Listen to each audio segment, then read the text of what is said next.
magsasama. Kung mapagmalaya,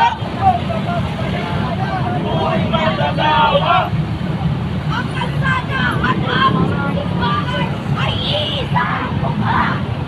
Umiiyak ang taong bayan, matagis sa ito.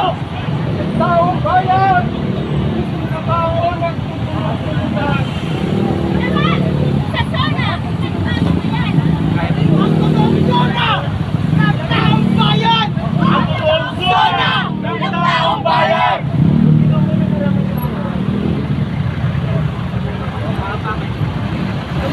Imperialismo! Ibagsak!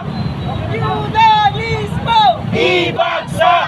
Puro kata kapitalismo! Ibagsak! Imperialismo! Ibagsak!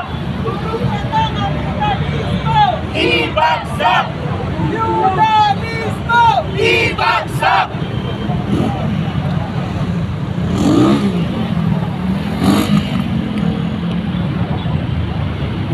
Mga kababayan, mga kasama sa lahat ng mga komuno na nakikinig at mapula na pagbati sa tunay na State of the Nation address ng Timog Katagalugan.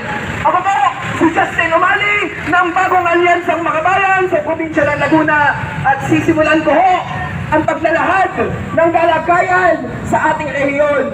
Sa probinsya po ng Laguna, mga kababayan, ang pinakamayaman daw na probinsya sa buong Calabarzon at sa buong bansa na nagbibigay ng pinakamataas na porsyento sa ating GDP. Di umano, Laguna daw ang pinakamayaman at nangunguna, pero hindi randam ng mga Lagunense ang yaman na ito.